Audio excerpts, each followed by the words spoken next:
ती या ठिकाणी आजच संबंधित अधिकाऱ्यांना मी इथे यायच्या अगोदर फोनवरून सांगितलेलं आहे आणि मी एकदा सांगतो, दोनदा सांगतो, नंतर मी सांगत नाही.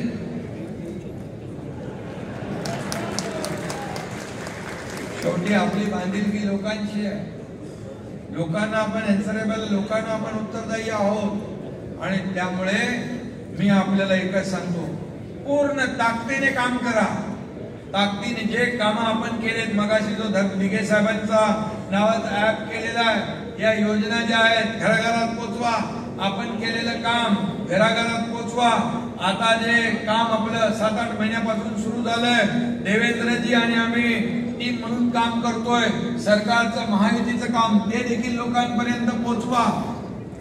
लोकांना काम काय काय केलंय याची माहिती द्या. आणि तुम्हाला सांगतो, हेही सांगा, लोकसभा, विधानसभा आणि स्थानिक स्वराज्य संस्था यामध्ये आपलं महायुतीचं सरकार जेव्हा असेल तेव्हा कुठल्याही विकासाला बाधा येणार नाही.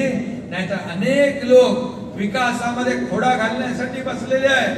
2.5 वर्ष मुख्यमंत्री पदाच्या अगोदरचे जे सरकार होतं महाविकास आघाडी, त्यांनी तर सगळीकडे स्पीड ब्रेकर टाकून ठेवले होते, सगळीकडे स्थगिती देऊन टाकली होती. आपलं सरकार स्थगिती सरकार नाही, आपलं प्रगती सरकार आहे.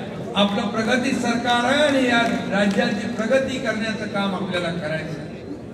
आणि म्हणून केंद्राची देखील आपल्याला मदत होती आहे. ताबडतोब जे जे काय आपण प्रस्ताव पाठवतोय त्याची आपल्याला मदत होते आहे. आणि म्हणून आज मी आपल्याला सांगतो, फक्त एवढंच करा, कार्यकर्त्यांनी हे पथ्य पाळा. कुठली शीट पाहिजे, काय पाहिजे, या सगळ्या ज्या काय आपल्याला त्याचं आपण जिंकणार या जागा, आपण का ती सीट जागा मागायची, त्याचं आपल्याकडे पूर्णपणे कारण मीमांसा असली पाहिजे, त्याचं जस्टिफिकेशन असलं पाहिजे आणि जिंकणं हे महत्वाचं आहे.